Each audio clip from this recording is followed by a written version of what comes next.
வணக்கம். இப்போ நம்ம பார்க்க போகிற மருத்துவம் வந்து பல் ஈறுகளில் ரத்தம் வழிதல். பல் ஈறுகளில் வந்து ரத்தம் வர்றது வந்து எளிமையாக வந்து எல்லாருக்கும் இருக்காது. ஒரு சிலருக்கு தான் வந்து இந்த அறிகுறிகள் வந்து இருக்கும்.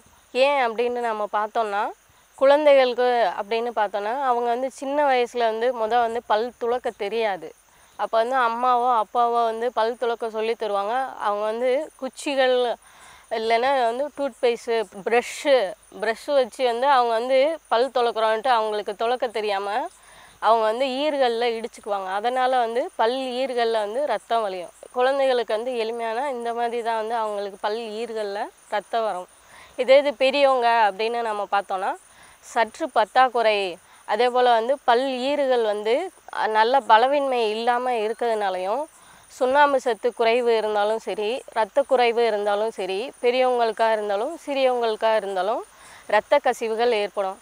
அதே போல் வந்து பல் எனாமல் போயிடுச்சு அப்படின்னாங்க. எனாமல் போயிடுச்சுன்னா அந்த பல் ஈறுகளும் சரி, அந்த பல்லில் உள்ள படிமங்கள்னு சொல்லுவோம் நம்ம, படிவங்கள்னுவோம். அந்த படிமங்கள் எல்லாம் வந்து ஒன்றோட ஒன்று ஒற்று போய் தான் வந்து எப்பயுமே வந்து சேர்ந்துருக்கும். அது கொஞ்சம் விரிவுத்தன்மை அடையுது அப்படின்னு பார்க்கையில் வந்து என்ன ஆகும்னா, அந்த இடங்களில் வந்து இடைவெளி இருக்கும். அந்த இடைவெளிகளில் நம்ம உண்ணும் உணவு வந்து எது போனாலும் சரி, அது படிவங்கள் போய் தங்கையில் நாம் அதை சுத்தம் பண்ணணும் அப்படின்ட்டு பல் துலக்குவோம். இல்லைன்னா வந்து தண்ணி வச்சு வாய் கொப்பளிப்போம் செய்வோம். அப்படி வாய் கொப்பளிக்கலையும் செய்யலையும் சரி, இரத்த கசிவுகள் இருக்கும். சிலருக்கு வந்து என்னென்னா பல் ஈறுகளில் உணவுகள் எந்த சுவையாக இருந்தாலும் சரி, அந்த சுவைகள் வந்து போய் பட்டதுமே, உரப்புத்தன்மை பட்டதுமே வந்து இரத்த கசிவு ஏற்படும். அதே போல் வந்து கசப்புத்தன்மை பட்டதுமே அந்த இடங்களில் வந்து இரத்த கசிவு குறைய ஆரம்பிக்கும். இனிப்புத்தன்மை பட்டதும் அதிகமாக வந்து கசிவுகள் ஏற்படும். ஏன் அப்படின்னு பார்த்தோன்னா, அவங்க வந்து இயற்கையாக செரிக்கிற மாதிரி உணவுகள் வந்து எடுத்தாங்கன்னா அது கொஞ்சம் வந்து எளிமையாக இருக்கும். நாம் உண்ணும் உணவை வந்து வந்து அதை வந்து வெட்டும் பற்கள், கோரை பற்கள்னு சொல்லுவோம். பற்கள் தான் வந்து வந்து எல்லாத்தையுமே வந்து சிறு சிறு துணுக்களாக வந்து வெட்டி அதை வந்து எல்லா உமிழ்நீரோடு சேர்த்து ஜீரணத்தன்மைக்கு வந்து நமக்கு கொண்டு போகிற உறுப்புகள் அப்படின்னு சொல்லுவோம். அப்போ ஆரம்பத்திலே எளிமையாக வந்து பற்களில் பட்டு அது வெட்டுப்பட்டதும் உள்ள நாவுக்கு போகையில் என்னாகும் அப்படின்னு பார்த்தோன்னா, அந்த தசை தன்மைகள் எல்லாமே வந்து அங்கே வந்து பலவின்மையாக இருக்கிறதுனால வந்து எளிமையாகவே அவங்களுக்கு வந்து ஈறுகளில் ரத்தம் வர ஆரம்பிக்கும். அது வந்து ஒரு சிலருக்கு ஒரு நாளில் வரும். அது வெயிலோட தாக்கத்தினாலையும் உடம்பு சூடுனாலையும் இருக்கும். இது தொடர்ச்சியாக 3 நாள் 1 வாரம் அப்படி இருக்குன்னா அவங்க வந்து துவர்ப்பு தன்மையான சுவைகள் வந்து தண்ணீரில் கலந்து வாய் கொப்பளிக்கணும். அப்படியும் இல்லாமல் இருக்காங்க அப்படின்றவங்களுக்கு நாம் இந்த மருந்தை வந்து எளிமையாக பயன்படுத்தலாம். இதுக்கு வந்து பயன்படுத்தும் மருந்துகள் வந்து இப்போ நாம் பார்க்கலாம். இது வந்து அரிவாள் மனை பூண்டுன்னுவோம். ஏன் அப்படின்னு பார்த்தோன்னா, இந்த இலையோட ஓரங்கள் பார்த்தோன்னா பன்னருவாளில் எப்படி வந்து நம்ம கருக்குகள் வந்து ஒவ்வொன்றும் வந்து வெளிப்படையாக இருக்குமோ அந்த மாதிரி தான் வந்து இந்த இலையோட ஓரங்கள் வந்து இருக்கும். இதை வந்து ஐடென்டிஃபிகேஷன் பண்ணணும் அப்படின்னு பார்த்தோன்னா, இந்த இலையோட ஓரத்தன்மைகள் வந்து பார்த்தோன்னா பன்னருவாயோட அறுக்கும் தன்மை கொண்டது அப்படின்னு சொல்லுவோம். அந்த பெண்டுகள் வச்சு நாம் பார்க்கையில் இந்த செடியோட ஐடென்டிஃபிகேஷன் நாம் வந்து ஈஸியாக கண்டுபிடிக்கலாம். இதோட பூ வந்து பார்த்தோன்னா குட்டியாக தான் இருக்குது. இது வந்து இன்னும் பெருசாகி மஞ்சள் கலரில் ஆகும். இதோட தன்மை அப்படின்னு பார்த்தோன்னா சிறிது கார்ப்புத்தன்மையாக இருக்கும், நீர்த்துவம் அதிகமாக இருக்கும். இது வந்து காயங்கள் எதுவானாலும் சரி, அந்த காயங்களை எளிமையாக வந்து ஆற்றக்கூடியது. அதனால் வந்து நாம் அரிவாள் மனை பூண்டு இந்த செடியை வந்து நாம் வந்து இது இலையை மட்டும் பயன்படுத்திக்கிறோம். இதோட வந்து கடுக்காய் வந்து துவர்ப்புத்தன்மையுடையது. கடுக்காய்க்கு வந்து விதைகள் வந்து நீக்கிட்டு தான் வந்து இந்த தோல் பகுதி, சதை பகுதி மட்டும்தான் வந்து மருந்துக்கு பயன்படுத்தணும். விதை பகுதி வந்து நம்ம பயன்படுத்தக்கூடாது. விதையை நீக்கிட்டு தோல் சதையை வந்து கூட்டு மருந்தில் நாம் எடுத்துக்கிறணும். இது வந்து துவர்ப்புத்தன்மை உடையது. ஈறுகளில் உள்ள ரத்தத்தை வந்து சீக்கிரமாக வந்து ஸ்டாப் பண்ணக்கூடியது. அதே நேரம் என்னென்னா பல் ஈறுகள் பலப்படக்கூடியது. அதனால் வந்து நாம் இதை எடுத்துக்கிறோம். பன்னீர் ரோஜா பூ வந்து துவர்ப்புத்தன்மை உடையதுன்னுவோம். இது வந்து பல் ஈறுகளில் அந்த எனாமல் போயிருக்கதும், பல் ஈறுகள் வந்து பலம் இல்லாமல் எளிமையாக இருக்கும். நம்ம கைப்பட்டாலே வந்து ரத்தம் கசிகிற மாதிரி இருக்கும். அந்த எளிமையான தசை பகுதிகளை வந்து தடிமனாக்கக்கூடியதுன்றனால பன்னீர் ரோஜா இதில் வந்து எடுத்துக்கிறோம். அதிமதுரம் இது வந்து இனிப்புத்தன்மை உடையது அப்படின்றனால இது கூட்டு மருந்தோட நாம் வந்து ஒன்றா எடுத்துக்கிறோம்.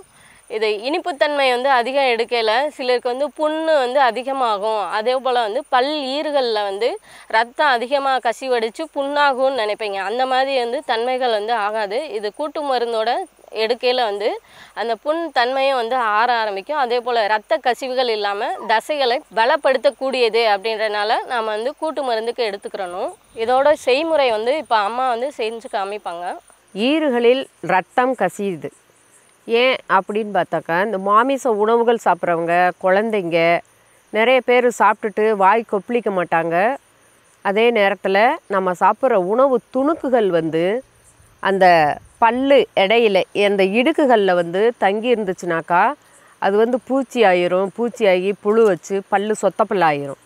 அப்போது அவங்க உணவுகள் சாப்பிட்றப்போ உணவு துணுக்குகள் போய் உள்ளே பட்டுக்கிருச்சுனாக்கா அதை குச்சியை வச்சோ இல்லை வேறு ஏதாவது ஒரு ஊக்கு அந்த மாதிரி கம்பி எதையாவது வச்சு நோண்டிகிட்டே இருப்பாங்க.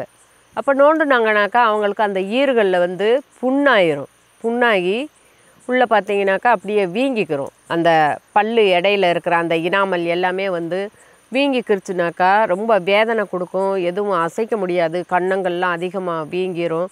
தலைவலிக்கும், மண்டை எல்லாமே சேர்ந்து வலிக்கும். எந்த ஒரு உணவும் சாப்பிட முடியாது. அது ரொம்ப வேதனை கொடுக்கும்.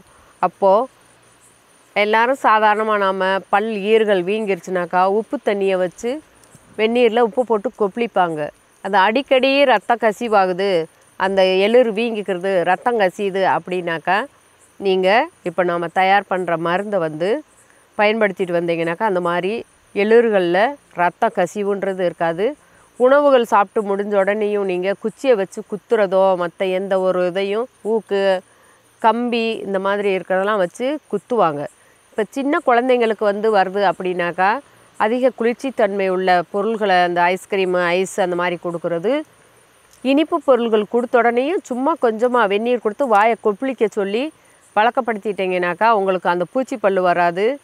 ஈறுகளில் ரத்தம் அந்த எளிர் வீங்கிக்கிட்டு ரத்தம் கசிகிறது அந்த மாதிரி இருக்காது. சில பேருக்கு புண்ணாக வந்து சீல் பிடிச்சிக்கிறோம், அது துர்நாற்றம் வீசும். அந்த மாதிரி பல்லெல்லாம் வந்து ரொம்ப ஆடி போயிடும். இந்த மாதிரி வர்றதுக்கு இல்லாமல் இனிப்பு சுவை மாமிச உணவுகள் சாப்பிட்டிங்கனாக்கா வாயை கொப்பளிச்சிருங்க. நல்லா வெந்நீர் குடிச்சிட்டிங்கனாக்கா உங்களுக்கு ஈறுகளில் அந்த மாதிரிலாம் வராது.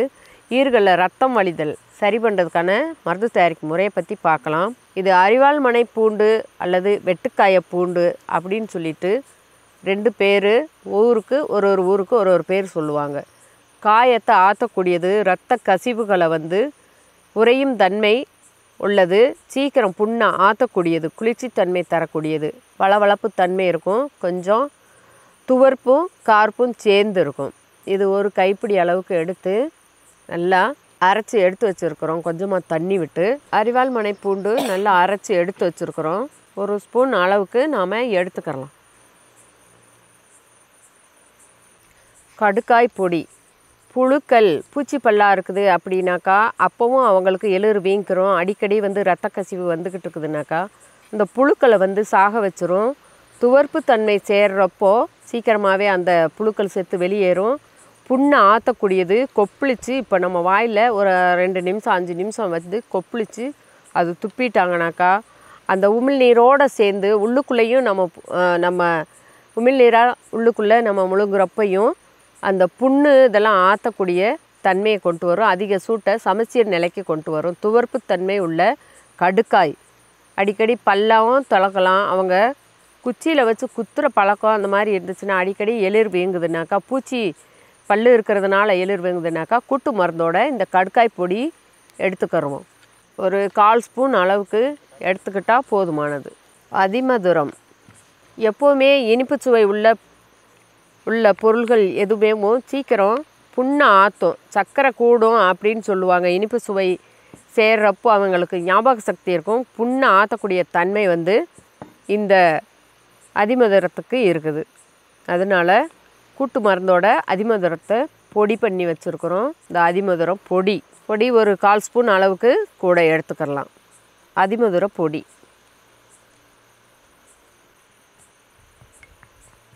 இப்போ இது கூட ஒரு பன்னீர் ரோஜாவின் இதழ், எரிச்சல் வீக்கம் ரத்தம் கசிஞ்சுக்கிட்டே இருக்கிறத வந்து புண்ணை வந்து உடனேவும் எரிச்சலை கட்டுப்படுத்தக்கூடியது, வலி இல்லாமல் புண்ணை ஆற்றக்கூடியது. இந்த பன்னீர் ரோஜா வந்து கூட்டு மருந்தாக ஒரு பூ இதழ் வந்து கூட சேர்த்துக்கிறணும். இதை கூட சேர்ந்து அப்படியேவும் கசக்கி விட்டுறலாம்.